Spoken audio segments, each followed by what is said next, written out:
Buenos días, es un placer saludaros desde España. Buenas tardes a Kirsti Baquetún en Noruega. Buenos días, Santiago Pinzón de Poklonka en Colombia. Bueno, es un placer inaugurar este recorrido por la literatura de los países nórdicos dentro del ciclo Colombia lea a los traductores, que surge un poco con la frustración que nos quedamos de no haber podido celebrar como merecía la presencia de los países nórdicos en la Feria del Libro de Bogotá. Y bueno, pero hicimos de la necesidad virtud y hemos ido construyendo este nuevo espacio que nos permiten las nuevas tecnologías para tener encuentros como este en 3 zonas diferentes del mundo para hablar de literatura lejana, de literatura de los países nórdicos. Y bueno, para mí, que yo soy Diego Moreno, soy lector de Nórdica Libros en España, para mí es un honor estar aquí hoy con ustedes, con vosotros. Pero disculpad que os tutee, sé que os suena raro, pero para mí hablar de ustedes es algo muy, muy extraño. Así que lo hago con todo el respeto. Bueno, empezamos esta primera parada por la literatura de los países nórdicos con Noruega. Y para mí, que hago de moderador hoy, es una parada especialmente importante que sea la primera, porque en mi caso personal, la literatura noruega fue mi primera parada en los países nórdicos. De hecho, he traído aquí un libro que fue el libro por el que me enamoré de la literatura nórdica y que fue también con el que descubrí a Kirsti Baquetún, a la gran traductora de noruego, que es esta edición de Hambre, de Knut Hamsun. Yo era librero en una librería de Madrid, en Crisol, llevaba la sección de literatura, descubrí este libro, lo leí, me quedé fascinado absolutamente de este autor que no conocía y que se ha vuelto con los años mi escritor favorito. Y cuando me preguntan cuál es este libro que te cambió la vida, siempre digo Hambre. Y bueno, vamos a hablar hoy de literatura nórdica, de autores nórdicos que hablan sobre América Latina, sobre traducción, sobre todo. Creo que es algo importante visibilizar el papel de los traductores, que generalmente es poco visible. A veces en la cubierta de los libros no aparece, en las reseñas de los periódicos con frecuencia no son mencionados, pero tenemos que recordar siempre que lo que estamos leyendo es al traductor, no al autor, porque yo que publico a autores de los países nórdicos no soy capaz de leer en ninguna de las lenguas, desgraciadamente. Así que Hambre lo leí gracias a Kirsti Baquetún y a Asunción Lorenzo. Así que toda mi gratitud hacia los traductores. Creo que hay muchos escuchándonos hoy. Espero que disfruten de esta conversación, que va a ser, como digo, de diferentes maneras de entender la literatura, pero sobre todo reconociendo en todo momento este oficio. Bueno, en primer lugar, tengo que saludar, como digo, a Kirsti Baquetún, una persona que tengo un cariño especial, que nos conocemos hace muchos años y ha sido determinante para mí como lector y para mí como editor. Creo que todos los que hemos leído literatura noruega en las últimas décadas lo hemos hecho gracias a Kirsti y gracias a Kirsti hemos podido leer por primera vez a estos autores de primera mano, que es algo de lo que vamos a hablar en esta charla. Porque es muy importante tanto en los nórdicos como en los rusos, porque Poklonka, me comentaba Santiago, que se llamaría Poklonka en ruso, que es importante también decirlo. Los rusos y los nórdicos comparten algo en común, y es que durante décadas era imposible encontrar en las librerías ediciones traducidas directamente de estas lenguas. Es decir, todo lo que leíamos durante muchas décadas eran traducciones secundarias, a través del francés, a través del alemán o a través del inglés. Afortunadamente, con los años esto ha cambiado, gracias a que los traductores han sido capaces ya de traducir de las lenguas originales, y la experiencia como lectores es absolutamente diferente. Les os animo a que hagáis la prueba, que cojáis una traducción de estas de los años 20 de un autor ruso o de un autor nórdico y que la comparéis, la misma edición de Hambre, por ejemplo, con las nuevas traducciones. Y a veces podríamos pensar que no estamos leyendo el mismo libro. Y esto es por lo que decía al principio, porque lo que estamos leyendo es al traductor y no al autor de la obra. Entonces, bueno, primero voy a saludar a Kirsti, como decía. Bienvenida desde tu pueblo, desde el valle en el que estás en Noruega. Teníamos miedo de que fuese posible o no esta conexión, así que te agradezco mucho que hayas hecho el esfuerzo de estar ahí en la biblioteca de tu pueblo. Bienvenida, Kirsti. Gracias. Gracias. Muy bien, estoy encantada. de estar contigo también, porque ya sabes tú que yo te considero un editor importantísimo para la literatura nórdica. Bueno, el mismo nombre de tu editorial, ¿no? La nórdica. Y yo creo que has sabido publicar de lo mejor que hay, casi todo. Yo quería hacer una pequeña incisión de que yo soy traductora de 80 libros desde hace muchos años, pero siempre, casi siempre, con mi cotraductora Asunción Lorenzo. Tenemos una colaboración bastante curiosa porque Asunción no sabe noruego. Y entonces ella es como mi primera lectora. Como vosotros podéis oír, yo no soy española. Es decir, he vivido 50 años en España y creo que lo hablo y lo domino bastante bien, pero no he nacido en España, no es mi primera lengua. Entonces, yo necesito siempre a Asunción que yo primero hago una traducción, hago 30, 40 páginas, se lo mando, ella lo corrige y hablamos y me dice, esta frase suena extraña, rara, en noruego también. Si digo que sí, entonces la deja. Si digo que no, esta es normalísima. Entonces ella lo cambia y cambia todos mis, pero yo quiero decir que es una colaboración muy bonita porque quizá como os podéis imaginar el trabajo de traductora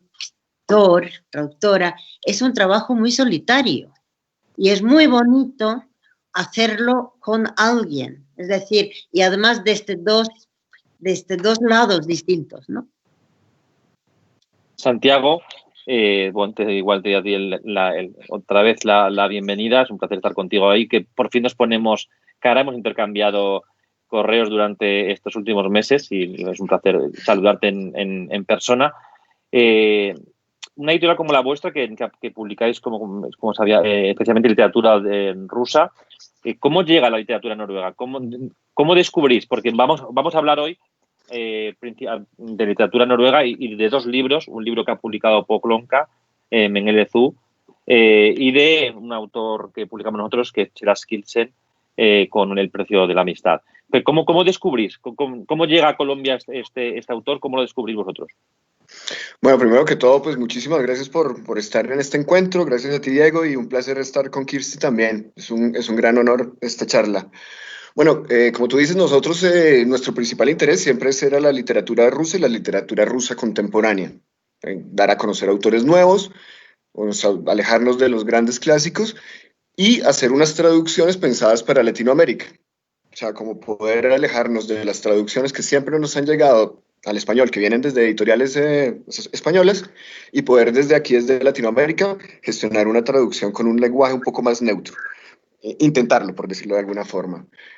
Nunca habíamos pensado en la literatura noruega, en la literatura nórdica, y casualmente en enero de 2016, tengo un primo que es profesor de la Universidad de Oslo, en el departamento de criminología, que es abogado criminólogo verde, y Colombia también estaba en ese momento en el proceso de paz. Hay un interés como de este cambio importante, una reflexión muy importante de lo que estaba pasando en el país. Entonces él nos habló de Mengele Zoo. Nos dijo, este libro es un libro que se necesita que llegue a Latinoamérica con todo lo que está pasando, todos los problemas que tenemos de deforestación, la violencia contra líderes defensores del medio ambiente. Y nada, entonces él nos puso en contacto con una editorial en Noruega. Esa editorial nos hizo el enlace con la gente literaria y ella nos envió todas las referencias que ya estaban en francés y nos pareció muy interesante. Nos daba mucho miedo porque es un idioma que no dominamos. Empecemos, pues Irina es traductora, filóloga, y pues tenemos un bagaje grande y una tranquilidad. Y como decía Kirsti en ese momento, es importante trabajar a dos manos. Irina también me comenta mucho, tú, hablante nativo, ¿cómo te suena esto? ¿Qué tal te parece? Y ahí vamos discutiendo y tenemos estábamos confiados. El caso de noruego fue bastante difícil, fue un trabajo largo, no conocíamos quiénes eran los traductores, entonces empezar la relación también con la gente, con Norla, saber quién era este directorio de traductores que es bastante amplio, y empezar a trabajar. Entonces contactamos con Pablo Osorio, el traductor, y empezamos a hacer este ejercicio explicándole el perfil de nuestra editorial, diciéndole para qué público queríamos esa traducción, pidiéndole el favor también de alejarnos de los mexicanismos, porque en América Latina cada país tenemos también unas formas de hablar completamente diferentes, entonces intentando llegar a ese trabajo. Y así fue como empezó este trabajo, fue bastante largo, el libro realmente salió publicado en noviembre de 2017, casi 2 años después de ese primer contacto. De hecho, antes ya publicamos un título islandés, que fue mucho más rápido que sacar a Mengele, y así fue como empezamos este nuevo camino y como ampliar el espectro de nuestro catálogo. Y pues la verdad es que estamos muy contentos de haber llegado a la literatura nórdica. Como dijiste, pues es una lástima que este año perdimos acá la Filbo, la oportunidad de que el público local tuviera ese acercamiento a estar en contacto con traductores, editores y todo ese mundo que se llamaba Piensa en Nórdico, era el logo de la feria, el lema de la feria. Y bueno, pues afortunadamente la Cámara del Libro, tú, Nórdica, han hecho estos recorridos que vamos a estar durante varias semanas hablando de los varios países, y es la oportunidad ahora sí de que encontrar a los lectores con este tipo de literatura. Sí, como en gran medida estas serie de encuentros están dirigidas a la traducción, es interesante, y te insisto en algo que hablábamos ayer, un poco es el lenguaje, ¿no? Lo has comentado, en el caso de Mengele Su, en la edición de Colombia, nosotros lo acabamos de publicar aquí en España. El libro hemos partido de la traducción de Pablo Osorio. Pablo Osorio originalmente lo traduce del noruego a su español de México. Vosotros lo adaptáis o con una especie de trabajo de edición al español de Colombia, porque es bonito ver cómo una misma lengua tiene tantos registros diferentes que un mismo libro va a tener 3 vidas. O sea, el libro está traducido para un español de México, que luego se traduce para un español de Colombia, que luego llega para el español de España y que se revisa en los valles de Noruega para que esa traducción suene al español de España. O sea, de manera que lo que tenemos aquí hoy, en nuestro caso, vosotros tenéis 2 españoles, nosotros tenemos como una mezcla casi de 3 españoles, ¿no? Algo que queda del español de México, lo que queda del español de Colombia y del español de España, ¿no? Eso yo creo que es la auténtica maravilla de este trabajo nuestro. Y bueno, me gustaría que nos contases, Pablo, en primer lugar, y luego Kirsti, Santiago, cómo ha sido el conflicto y la riqueza de hacer todo este trabajo, que es memorable. Pero Diego, quiero hacer una corrección. Yo no tengo tengo muy poco, quiero decir, he hecho muy poco para este libro. La parte española, mi yerno, Sergio Daroca, ha hecho, y claro, me ha preguntado de vez en cuando cosas, pero vamos, yo no puedo pretender haber hecho apenas nada de que lo interesante me interesó mucho, porque claro, era como y también ellos, el mexicano y el español, colaboraron mucho, que Pablo estaba encantado, creo, de luego mirarlo y hacerlo con Sergio. Y claro, Sergio me preguntaba a mí, porque al fin y al cabo lo curioso de ese libro también es que es un libro noruego, pero no tiene nada que ver con Noruega. Es un libro sobre Latinoamérica, sobre la deforestación, etcétera, etcétera. Y según tengo entendido, la cosa también era para ellos, sobre todo para Sergio, que no quedara típicamente de un país latinoamericano. Es decir, porque no se dice en el libro, no se dice en qué país tiene lugar, ¿verdad? Y entonces lo interesante era intentar hacerlo con evidentemente, un tono latinoamericano, pero no un tono que dijera de dónde, el país, ¿no? Exactamente. Y muy interesante, a mí me ha parecido lo que me ha contado Sergio, era, por ejemplo, nombres de plantas, nombres de mariposa, que dice que en muchos países latinoamericanos la mariposa se llama de distinta manera y ha tenido que consultar con especialistas, etcétera, etcétera. Y así que yo creo que ese caso de ese libro para lo que es la traducción es un caso sumamente importante e interesante.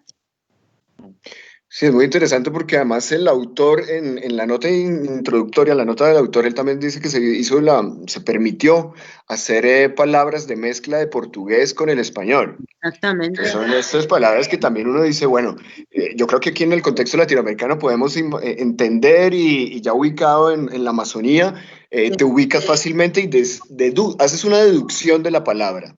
Más allá que entender la palabra, haces una deducción. Y lo que tú dices también es importante, Kirsti, no tiene un libro una ubicación geográfica exacta, más allá que esa Amazonía. Entonces el público ya se ubica, el autor también en esa nota dice que fue en un viaje que hizo por Brasil y Venezuela. Entonces hay veces que uno como lector puede ubicarse más hacia el norte, casi que en la Guyana, otras veces dice, no, este viaje de Mino, el personaje, casi que ya está llegando frontera uruguaya. Cómo denomina las monedas que usa, entonces uno ya puede decir, bueno, el cruzado podría ser el cruceiro, no sé, te va ubicando, pero sí que hace un esfuerzo en lo que fue la traducción, también el nombre de lo que tú dices, de las nombres científicos, era súper importante, el nombre de los rangos militares, y también en cada sitio tiene nombres muy diferentes. Yo ayer estuve leyendo las páginas de la edición de tuya, la de Nórdica, y empezó uno a ver ya las diferencias de cómo están. Me gustó muchísimo hacer ese ejercicio y ya ver cómo es esa diferenciación, porque claro, también es eso, es una edición que uno la tiene que pensar dependiendo del público, también a quien quiera dirigirse. La traducción va pensada para cada público. Y en este caso me parece súper importante que este libro sea traducido en todos los idiomas posibles que sea, porque es un noruego hablando de Latinoamérica y eso atrae muchísimo. Es una historia que es súper relevante para nosotros. Sí. Para tú, Kirsti, que estás rodeada de valles y vegetación, ¿creéis que, buscando siempre como una pregunta recurrente, ¿no?, a los que publicamos nórdicos, cuál es el vínculo que puede haber entre Noruega y España, en este caso entre Noruega y América Latina? La importancia de la naturaleza que os rodea en Noruega es clara, ¿no? Está en Hamsun, en La bendición de la tierra, en muchos autores. ¿Creéis que tiene que ver la fascinación que tuvo este autor cuando viajó a Venezuela y a Brasil con el origen noruego o no? Bueno, totalmente. Es decir, si tú, Diego, todos los libros noruegos que tú has editado, ¿hay algún libro en el cual no haya muchísimas descripciones de la naturaleza? Incluso yo creo, incluso en un libro, el noruego vive tan cerca de la naturaleza que forma una parte muy, muy importante de él. Por ejemplo, incluso un libro, ¿cómo diría yo?, de suspense, siempre tendrá alguna descripción. Salió en la noche que se movían las hojas de no sé qué, de no sé cuánto. Y yo lo pienso siempre cuando traduzco. Y creo que no me he encontrado, por muy urbanos que sean los libros. Y luego he pensado que yo puedo leer un libro entero español sin referencias a la naturaleza. Creo, ¿eh? Y por eso, evidentemente, Latinoamérica con su naturaleza, evidentemente tiene que fascinar o fascina muchísimo a un noruego. Es que los noruegos estamos fascinados por la naturaleza y tenemos mucho.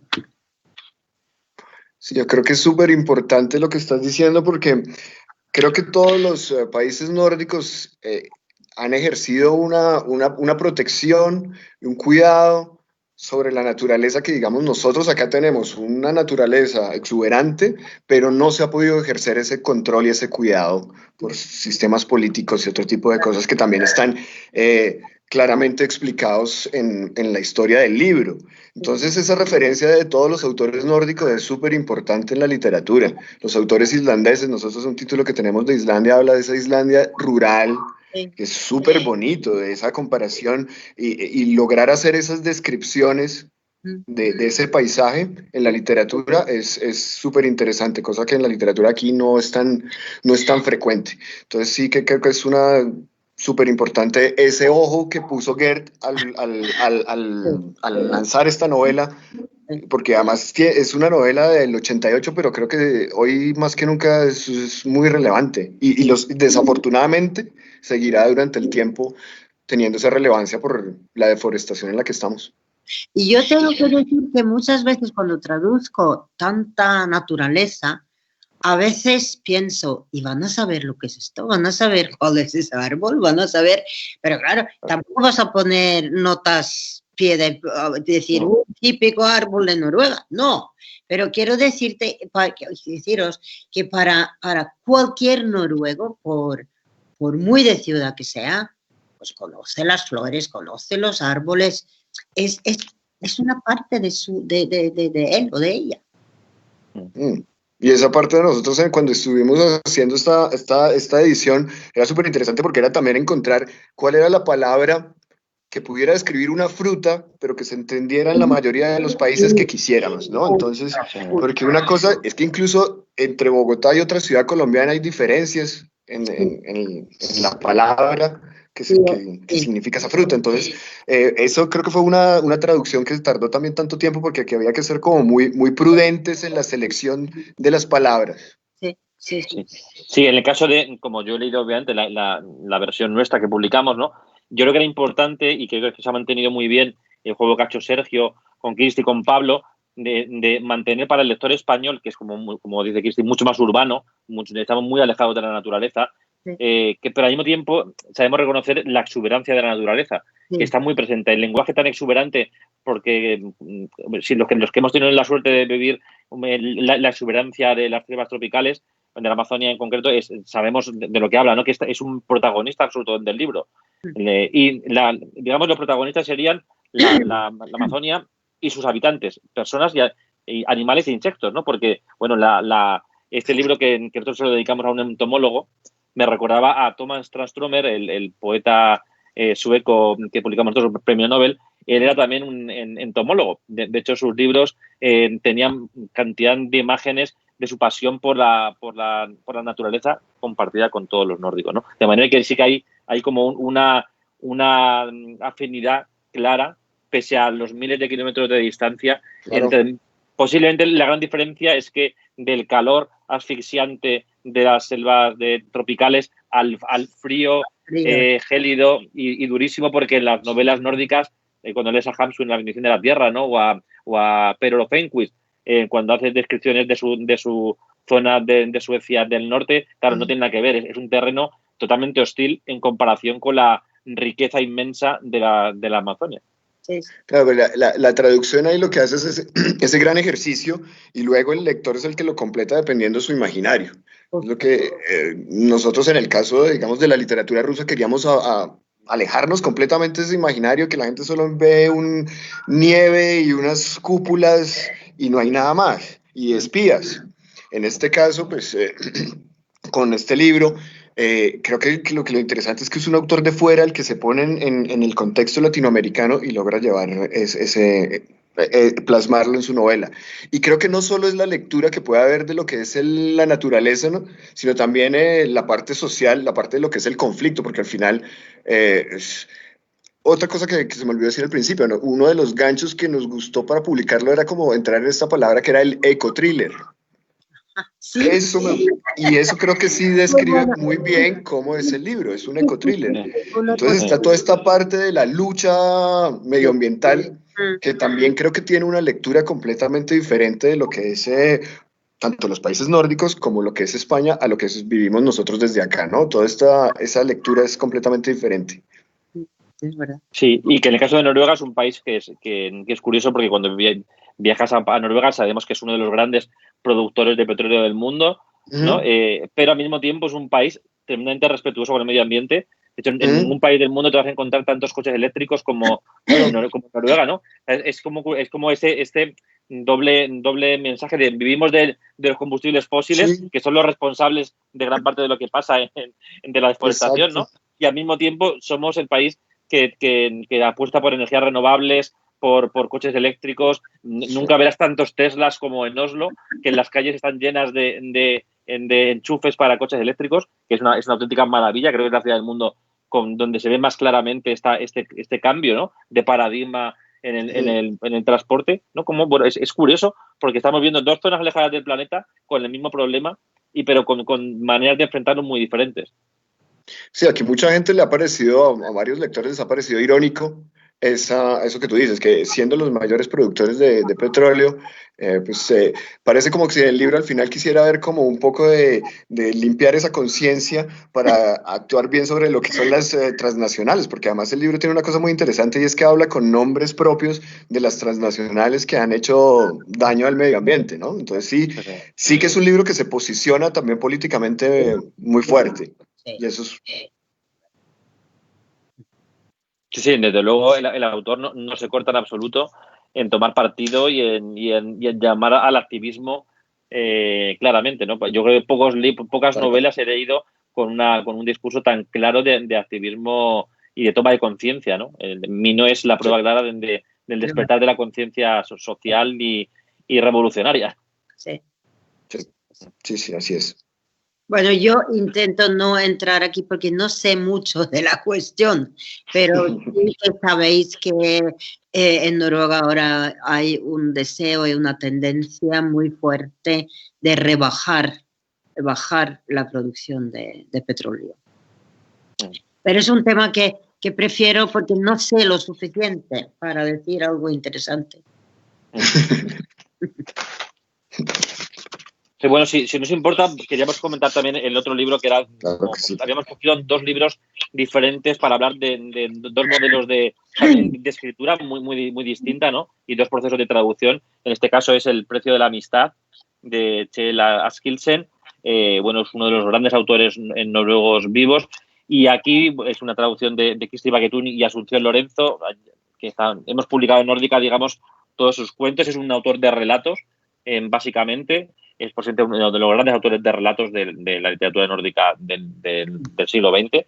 Sí. Y a mí me interesaba mucho, Kirsti, en este caso, en primer lugar, porque el papel del traductor en nórdica, y creo que en general, no es solamente traducir, sino que muchas veces es el faro de una editorial, es el que nos abre un mundo, ¿no? Porque no olvidemos que en España se traducen cada vez más autores nórdicos. De hecho, en los últimos años literatura noruega ha ido creciendo de manera exponencial, pero en el mundo anglosajón es muy difícil encontrar literatura nórdica que no sean autores como Karl Ove Knausgård o autores muy conocidos, que es lo que los editores suelen leer o solemos leer, ¿no? Como mucho un poco de francés o italiano, de manera que sois vosotros, los traductores, los que nos abrís la mirada a que hay otra literatura, ¿no? De que no todo es literatura negra, no todos son los grandes bestsellers, sino que hay grandes autores como Kjell Askildsen. Sí. Pero aquí te agradezco muchísimo, como lo he dicho hace muchos años, que el descubrirnos a los lectores este gran escritor, pero me interesaba especialmente la relación tuya como traductora con autor, porque es algo que creo que es muy importante, ¿no? O sea, os conocéis, ¿cómo se trabaja con un autor vivo? Que es un autor que en tu país es una auténtica referencia, ¿no? Es uno de los grandes autores vivos. ¿Cómo se trabaja? Bueno, con Askildsen tiene ya 91 años. Es muy mayor, se ha quedado completamente ciego, razón por la cual ya pero está completamente bien de la cabeza, pero ha dicho que ya no va a escribir más. Yo he tenido poca relación con él, pero la que he tenido ha sido estupenda. Y lo bueno de esto de trabajar con autores vivos es, claro, que puedes, cuando llegas tú a una frase que no entiendes, ¿y qué quiere decir con esto? Por regla general, casi todos los que yo he traducido he podido preguntarlo. Askildsen es, como tú has leído, es un caso muy curioso, en mi opinión. porque es a primera vista más sencillo de lo que él escribe y de lo que él dice, no puede haber. A primera vista. Que hay gente que le llama minimalista y eso a él no le gusta nada. Él dice que él lo que hace es condensa, pero no minimaliza. Sus historias, bueno, todo es corto en Askelsen, como tú sabes. Los libros son muy cortos, los cuentos son muy cortos, las frases suelen ser muy cortas. Y yo a veces suelo decir que en Askelsen, lo de Askelsen, más que en la frase, está debajo de la frase. Y es ahí donde tiene que buscarle, porque en Askelsen no hay nada que empieza y que acaba. Ni en catástrofe, ni en felicidad, ni en nada. Son como pasos por la vida, en mi opinión. Y eso quizá va con todo, con la traducción. Cuando yo empecé a traducir al español en los años 70, yo recuerdo que todo el tiempo, o el año 80 mejor, yo tenía miedo de que eso sonara demasiado sencillo en español. Porque yo veía las novelas españolas muy elaboradas, con un lenguaje, incluso la gente sencilla hablaba muy complicadamente, mientras la literatura noruega, sobre todo de esa época, pero como tradición, es una literatura muy realista y muy de pie de calle, digamos. Yo creo que eso, si me permitís hacer un pequeño retroceso, tiene que ver con que en Noruega se acabó con el analfabetismo ya a mediados del siglo XIX. Había mucha gente muy pobre, pero no había analfabetos. Y entonces los noruegos empezaron a leer, los ricos y los pobres. Se editaron revistas con cuentos, pero claro, casi toda la literatura estaba pensada por la gente normal y corriente. Y yo creo que esa es una tendencia que ha vivido siempre, no digo que no haya otras tendencias, pero digamos ha sido una tendencia general en la literatura noruega, ha sido su realismo. Y entonces cuando yo empecé a traducir a esos escritores de los años, por ejemplo, una especie de neorrealismo que surgió en los 70, yo pensé, madre mía, esto van a decir los españoles, que qué sencillo suena, que qué normalito suena. Y eso era un miedo que yo tenía. Porque yo, desde luego, como traductora, pienso que el traductor tiene que ser muy humilde. Lo que nosotros tenemos que hacer, los traductores, es transmitir, no recrear. Es decir, si una persona habla un poco mal o yo debo transmitir eso. Y no, por ejemplo, yo veo muchísimas, sobre todo, traducciones al inglés, por ejemplo, que parecen recreaciones. Es que parece como si dijeran, no, esto no lo van a entender, eso lo vamos a cambiar. Yo creo que un traductor, desde luego, no se puede permitir eso. Un traductor está ahí para transmitir lo del autor. Ahora bien, es como yo siempre digo con Asunción. Cuando ella dice, ¿suena raro? Sí, suena raro. Pero claro, la gran dificultad del traductor es que tampoco pueda sonar mal. Es decir, tiene que ser literario. Pero para mí la cuestión es mantener quizá la rareza. Es decir, que no hablamos así en España. Yo tuve una discusión una vez con un gran traductor español que me dijo, yo quiero que mis personajes noruegos o lo que fuera, que hablen como uno de Leganés. Santiago, Leganés es un barrio de Madrid. Sí. Yo no quiero que mis personajes noruegos hablen como un tío de Leganés. Pero claro, tampoco quiero que hablen de una manera que nadie pueda entender. Por eso yo creo que el lenguaje también, o cómo dices las cosas, lo que dices, también transmite el carácter y el alma del personaje, ¿no? No sé si me explico. Sí, absolutamente. perfectamente. Eso lo entiendo perfectamente. Digamos, lo que les decía hace un momento, que nosotros buscamos como esa traducción un poco más neutra, cosa que creo que nunca va a poder existir. No. Pero en un libro nosotros sí hicimos usamos mucha jerga local, mucha jerga local. Y al lector siempre le ha sonado falso. Eso fue como un ejercicio de edición nuestro y desde la traducción, que al verlo tan local es lo que tú estás diciendo. Estas palabras no es que suenen raros, sino que al lector no logra ubicarlas realmente en dónde está ocurriendo esa acción. Puede que le suene un poco falso, le puede sonar un poco forzado. Entonces, en ese uso de las palabras sí hay que ser como cuidadoso, y esa es la gran labor del traductor, ¿no? Que pueda transmitir no solo la emoción y alejarse de la literalidad para llegar al origen literario de las palabras del autor. Pero, ¿sabes, Santiago? Hay un ejemplo que siempre he pensado, pero que es el ruso. Yo no sé ruso, pero sé es que se llama mamuchka, no sé qué, pequeña madre, o se llama a las madres, ¿no? Hay como una cosa cariñosa que es mamushka o pequeña mamá, una cosa así.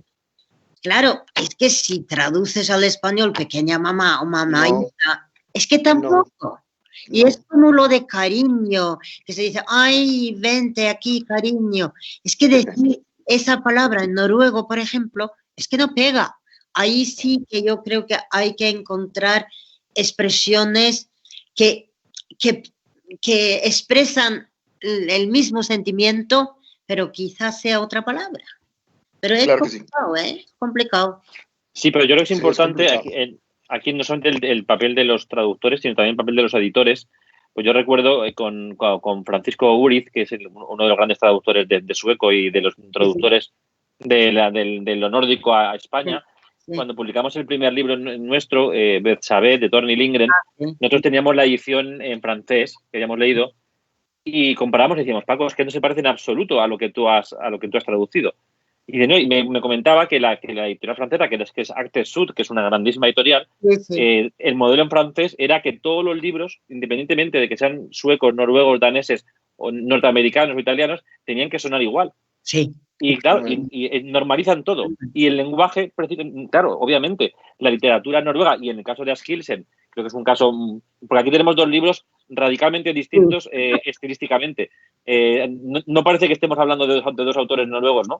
Porque Mengele Su es una obra mucho más impregnada de la realidad latinoamericana y de la manera de narrar latinoamericana, y Askildsen, El precio de la amistad, es noruega pura, es estilo noruego, es sencillo, austero, sencillez, muy poético, pero con economía de palabras. Sí, muy noruego, ¿no? O sea, muy lo que sería. Con sentimientos retenidos, así como un poco, ¿no? Prohibidos, sí, sí, sí. Es que también creo que como editor hay que transmitir al lector lo que el escritor ha querido decir, no lo que queremos que el lector lea porque le es más fácil, no. Esto es lo que ha escrito el escritor. Sí, eso es como la directriz que uno tiene que tener claro a la hora de construir esas traducciones, de construir un catálogo con este tipo de traducciones. Nosotros, digamos, trabajamos con traductores de países diferentes. Casi todos son o cubanos, mexicanos o españoles. Pero digamos, yo sí noto también como ese espíritu que le puede impregnar diferente el traductor, dependiendo del entorno que tenga y su bagaje cultural, y como la curiosidad que también tenga y ese apego que tenga hacia el libro. Si el traductor no tiene como ese amor o ese gran interés por la obra que está traduciendo, si lo ve como un encargo más de trabajo, también yo siento que hay como pues que no vale la pena. No vale la pena. Tiene que ser tan apasionado como es el autor mismo, ¿no? Es que es otro autor. Yo creo que traducir tiene que ser pasión, si no, no. Sí, está claro. Es un oficio, además, que en todos los países es un oficio, como decíamos al principio, poco reconocido, mal remunerado generalmente, solitario, pero que al mismo tiempo es de una pasión, como decís, y de una exigencia máxima. Santiago, ¿cómo encontráis a los traductores? Porque claro, en Noruega, un inciso, los países nórdicos tienen una gran ventaja para los editores, Sí. y es que son países que apoyan en la cultura de una manera excepcional. Gracias a ellos tenemos subvenciones para todas las traducciones, y esto obviamente nos permite trabajar, uno, con los mejores traductores, que es algo que es importante, y que no sea tan costoso, porque son libros generalmente más difíciles de vender que lo que podría ser una novela norteamericana, ¿no? Que al final viene siempre amparada con más facilidad para los medios de comunicación y más conocida. Pero Norla, por ejemplo, que tú comentabas antes, ayuda. ¿Cómo llegáis en Colombia a contactar con un traductor noruego o ruso? ¿Cómo funciona el acceso? Bueno, originalmente, pues para el ruso, Irina, que es mi socia con los que fundamos Poklonka, ella es traductora, entonces ella sí ya conocía bastantes personajes del gremio traductor.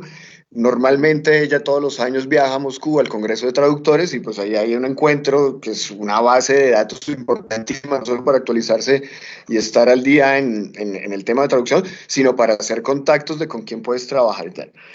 A partir de eso, Irina conoce una traductora en Cuba, y que hacen parte del Instituto Cubano del Libro, donde ellos pues también han tenido como ¿cómo decir? Como una cantera, una formación de traducción del ruso muy, muy grande. Entonces ha sido muy fácil y muy interesante, porque además ellos estas traductoras nos han brindado consejos y contactos de nuevos títulos que podemos incluir en nuestro catálogo.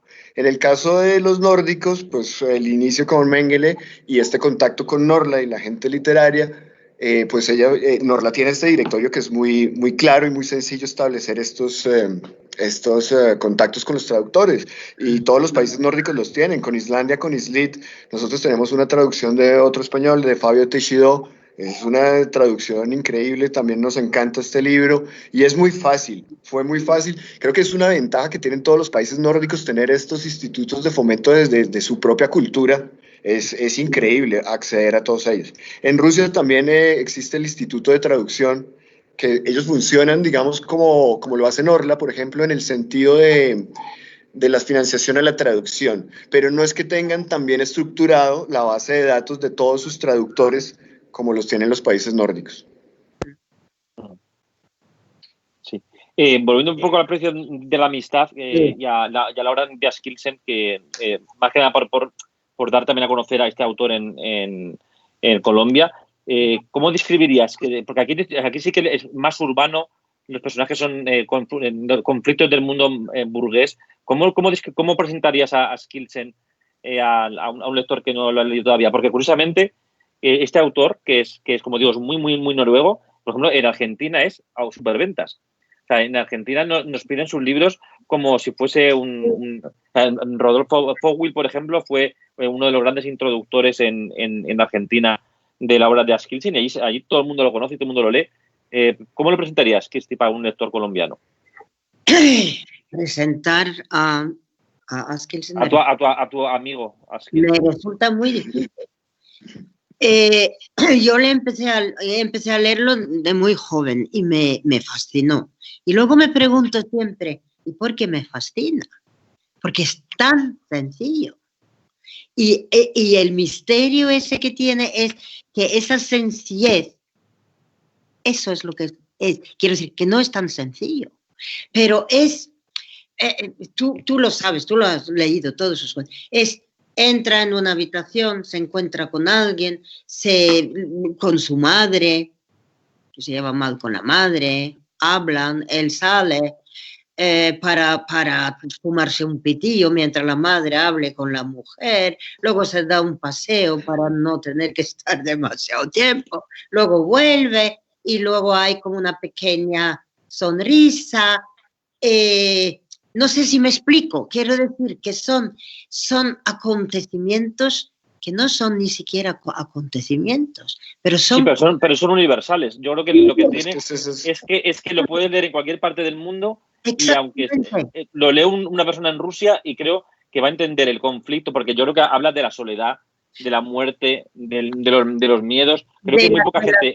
familiares, que puede haber problemas, relaciones de pareja, etcétera, etcétera. Y exactamente lo que tú dices, quizá es que es completamente universal. Creo yo, que sí que es noruego porque es parco en palabras y sí que habla también, hasta él habla de la naturaleza, pero no es eso, es sus visiones del mundo, que son visiones, de cierta manera son trágicas, pero son muy corrientes. No sé si me explico bien, pero es un escritor que te sientas y lees, y son 4 páginas, ¿verdad, Diego? Y has leído y te quedas como llena de lo que has leído.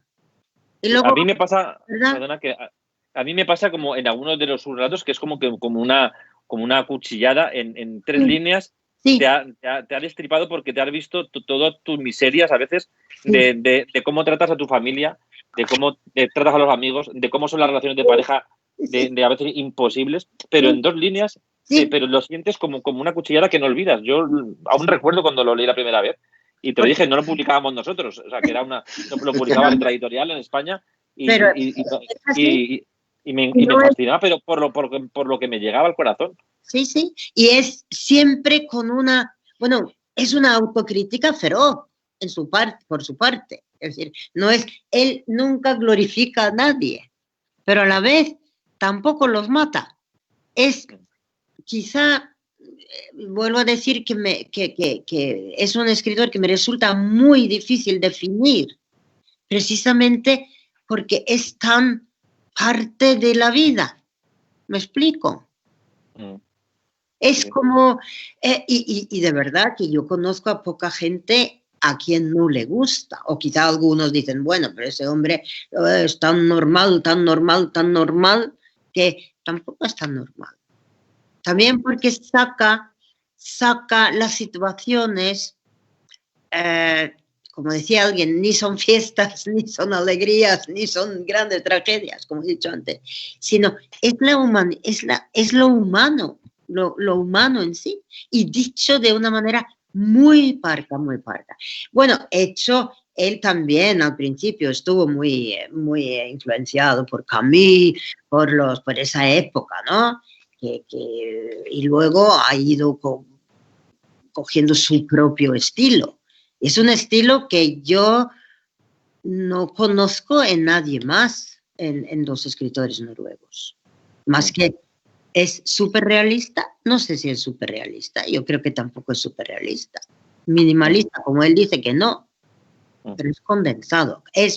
La palabra que él usa, se dice condensar en español en ese sentido.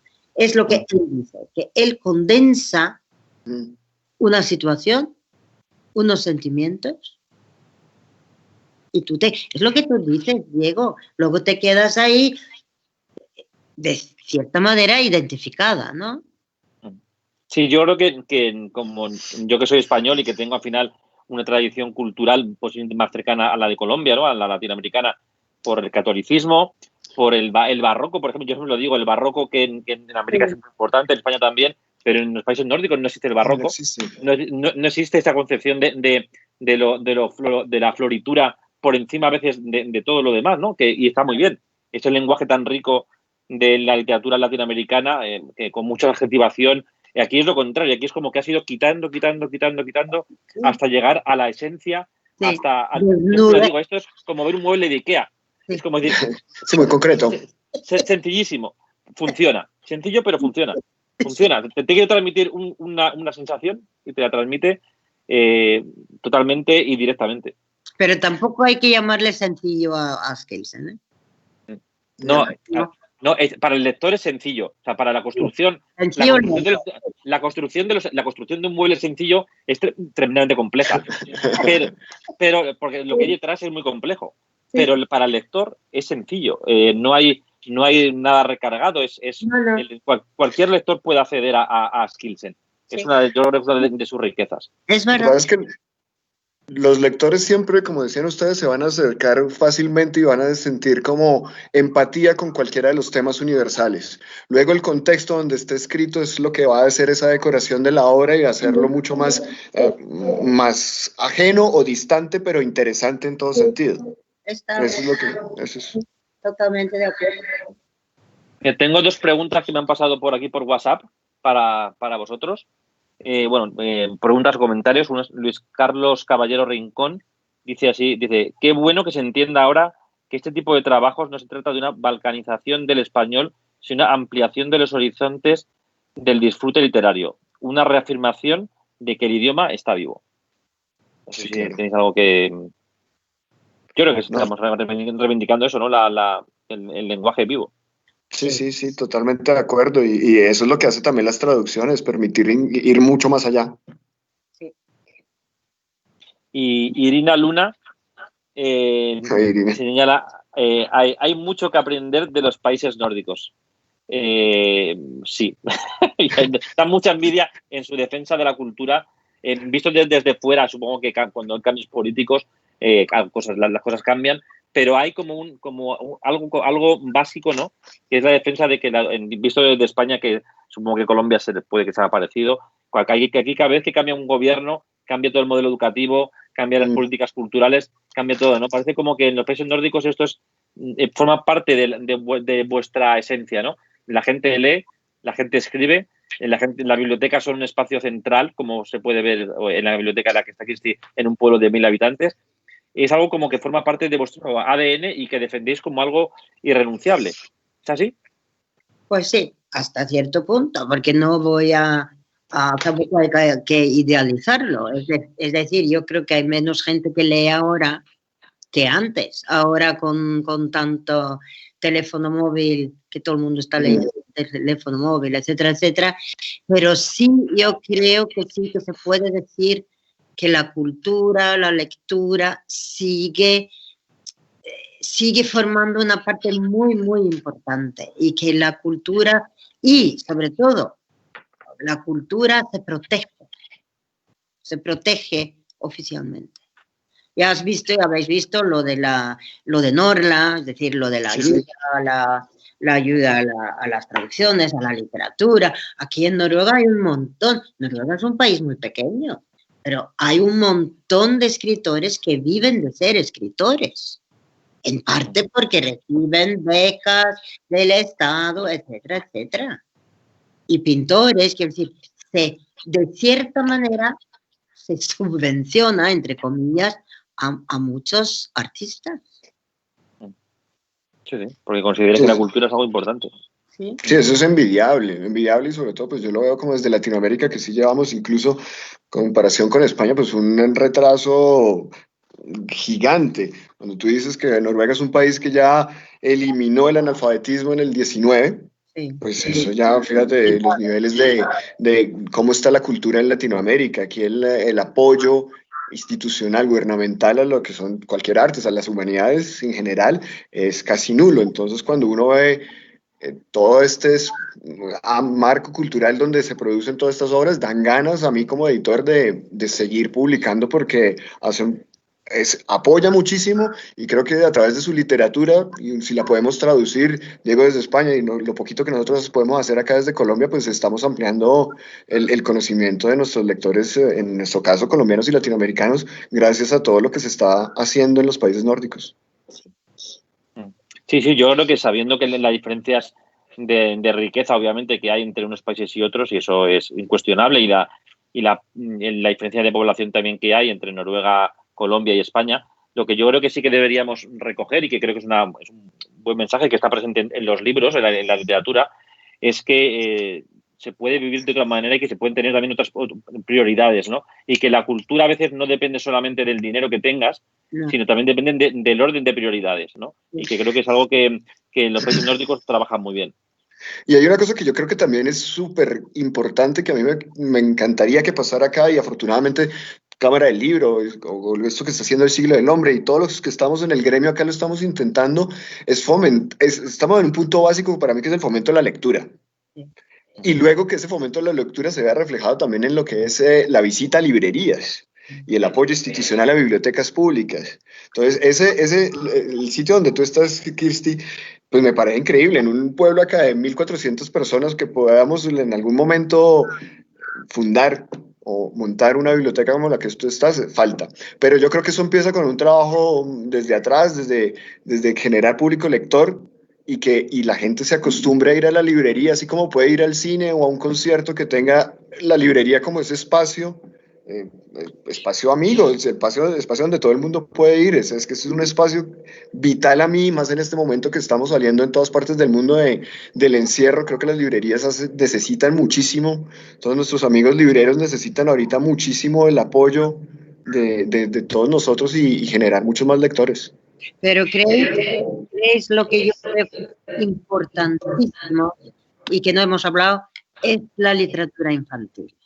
Es decir, en Noruega, y bueno, sabéis que la literatura infantil moderna en realidad viene, bueno, de Suecia, de Pippi Langström, y yo creo que la literatura infantil tiene una importancia enorme, y es que aquí, en estos países, la literatura infantil ha sido literatura para niños, no para pequeños adultos, que la literatura quizá de otros sitios era más bien una literatura, sí, relativamente adaptada a niños y tal, pero es que la literatura nórdica es una literatura escrita desde el corazón del niño, de cierta manera.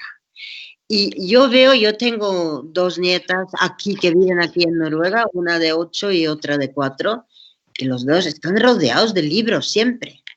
Por la noche les leen, en el colegio les leen, en la guardería les leen. Es decir, es muy, muy importante la lectura infantil. Sí. Y eso para formar un lector, si lo has sido desde pequeño, es mucho más fácil seguir siendo. Sí, claro. Sí. También porque la literatura infantil, con los tiempos que se decía hace 40 años, pues era mamá, papá, los 2 hijos, papá estaba sentado leyendo el periódico en el sofá y mamá estaba fregando en la cocina y los niños jugaban. Pues todo esa imagen se ha trabajado mucho, mucho por cambiarla, por mostrar. Hay muchos libros infantiles, quizá algunos han sido criticados porque muestran que no todos los niños son tan felices.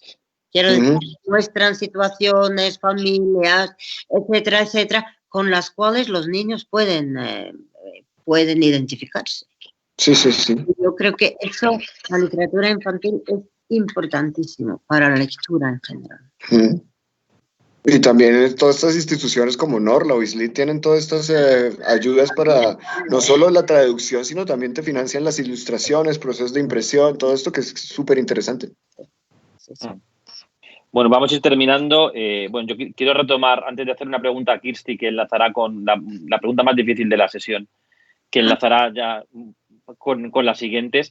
Recordad, como muy bien decía Santiago, que hay que visitar las librerías, que los libros que hemos mencionado hoy, Mengele Su, El precio de la amistad, y otros muchos libros nórdicos y de otros países los esperan en las librerías y que requieren, obviamente, el apoyo de todos nosotros. Al final, son el espacio cultural más cercano que tenemos, bibliotecas y librerías, y sobre todo las librerías en este momento de crisis.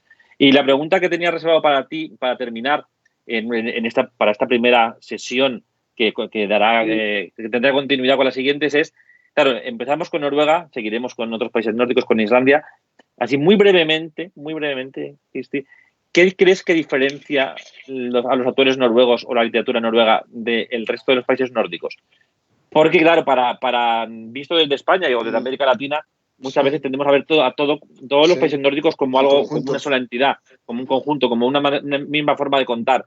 Y cuando vas leyendo te das cuenta de que no es así. Tú, como Noruega, ¿qué crees que definiría a Noruega respecto de los otros países? La más fácil, como ves. Sí, me lo he guardado para el final, sí. Bueno, en primer lugar, si vuelvo a lo de la naturaleza, por ejemplo, con Dinamarca no tenemos nada en común. Dinamarca es un pequeñísimo país. La montaña más alta de Dinamarca mide 164 metros. ¿Me entiendes?